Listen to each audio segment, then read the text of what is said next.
Stop. If your partner has said any of these 7 things, this video might change everything. Because when you're inside a relationship that keeps hurting you, your brain does something very human. It tries to make it make sense. You tell yourself you're overreacting. You tell yourself they didn't mean it.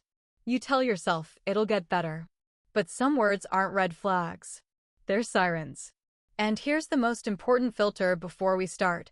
One sentence said once in a heated moment is not the same as a repeating pattern with no accountability, no repair, and no change.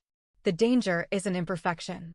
The danger is repetition plus power, when your voice gets smaller and their behavior gets normalized. Take one slow breath with me. In and out. You're safe here.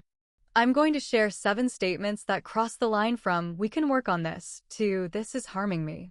And stay with me until the end, because after line 7, I'll give you a simple 5-step plan you can follow without panic, just clarity. This is Connect with Care. If you want trauma-informed, nervous system-safe relationship clarity, without shame, tap like and subscribe to Connect with Care. New videos come every week to help you recognize patterns, rebuild self-trust, and choose relationships that feel like safety. Let's begin. Line 1. You don't need them anymore. You have me. When someone tries to separate you from friends, family, and support, they're not being romantic. They're building a cage. It rarely starts with "I want to isolate you." It starts with small comments that sound protective. They don't understand you like I do. Why do you need them when you have me? Your family is toxic. Then you notice you're texting people back less, going out less. You start choosing peace over connection because it's easier than the fight before you leave or the coldness after you return. Healthy love adds to your life. It makes your world bigger. Toxic love subtracts until you have nothing left but them. So ask yourself gently, who have you lost touch with since this relationship started? If your support system is shrinking, treat that as a siren. You deserve love that opens doors, not love that locks them. Line 2, that's just how I am. Take it or leave it. This can sound like confidence, but in unhealthy relationships it's a warning label. There's a difference between accepting someone's quirks and accepting their refusal to grow. Relationships require evolution. 2 people willing to say, "I can be better for us." When someone says, "that's just how I am" after hurting you, they're really saying, "my comfort matters more than your pain." They could be yelling, dismissing you, belittling you. And when you speak up, "that's just how I am." Translation: I know I'm hurting you, and I don't care enough to try. You deserve effort, not excuses. Line 3. My ex never complained about this. The moment your partner compares you to their ex, something important cracks. And it should. Because comparisons don't solve problems. They pressure you into silence. They tell you, compete, shrink, earn your place. Now here's the nuance. If someone says something careless once and then takes full responsibility, repairs it, and never does it again, that's a mistake that can be repaired. But if comparisons are a pattern, if they regularly weaponize past partners to make you feel too much or not enough, that's emotional degradation. It trains you to abandon your needs just to avoid being shamed. Hear this. You are not in competition. You are not auditioning. You are not a replacement. You deserve to be seen for who you are. Quick pause, breathe once. If your stomach dropped on this one, your body is giving you information. Line 4, you're crazy. That never happened. This one is dangerous because it doesn't just hurt feelings. It attacks reality. If someone repeatedly denies what you clearly experienced, rewrites history, and calls you unstable for remembering it, that's gaslighting. You start asking yourself, did I imagine it?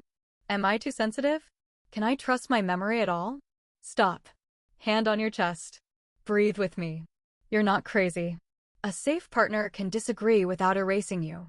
They can say, "I remember it differently," without trying to dismantle your self-trust. If your reality is consistently denied, your self-trust is being systematically weakened. Line 5, if you leave me, you'll regret it. Stay with me for this one, because line 5 is not about romance. It's about safety. Read it again.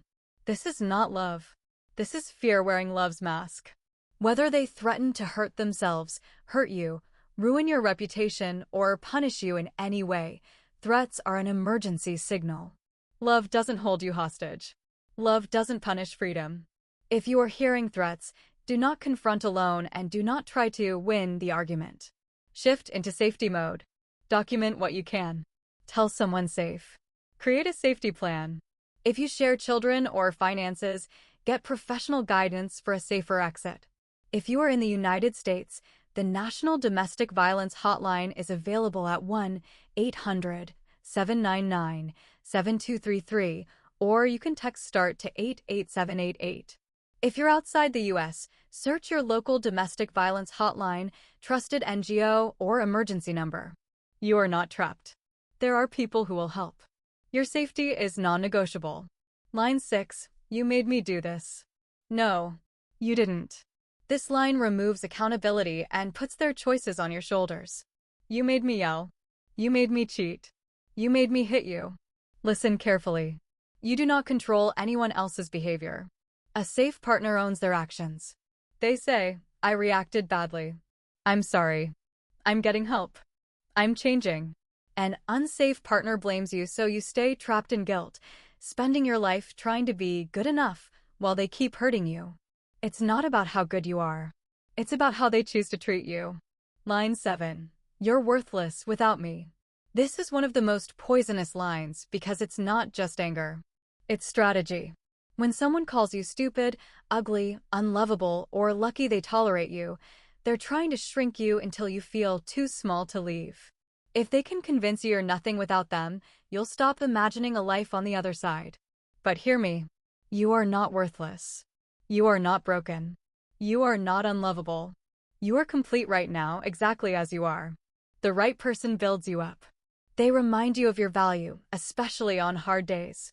If someone makes you feel small to feel powerful, that isn't love. That's ownership. Now, if your mind is racing, take one slow breath again. In and out. A lot of people hear these lines and immediately defend the person who said them. They didn't mean it. They were just angry. Things are good most of the time. But harm doesn't need to be constant to be real. Emotional harm doesn't need bruises to leave scars. If you searched for this and stayed through all 7, something inside you already knows. So here is your 5-step plan. It's called the clear plan because you deserve clear. Step 1, call it what it is. Not a rough patch. Name it accurately: isolation. Threats. Reality denial. Blame shifting. Step 2, loop in one safe person. A friend. Family. Therapist. Counselor. Hotline. Someone steady. Step 3, evidence and essentials. If it's safe, document patterns. Secure documents. Secure money. Secure support. Step 4, assess accountability. A safe person responds to boundaries with responsibility and change. An unsafe person responds with punishment, blame, escalation, or mockery. Step 5, route to safety.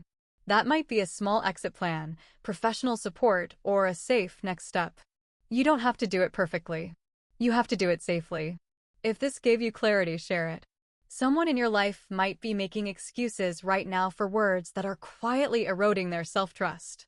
And if you believe everyone deserves love that feels like safety, tap like and subscribe to connect with care. Next week, I'm posting the difference between real change and performative apologies, so you can stop getting trapped by sorry that never becomes safe behavior. If you want to, comment below, I choose me. No explanations needed. That sentence is a line in the sand. Remember, walking away from the wrong person isn't walking away from love. It's walking toward it. Toward peace. Toward safety. Toward the version of you who doesn't have to beg to be treated gently. Connect with yourself. With care. You deserve better, and you are allowed to choose it.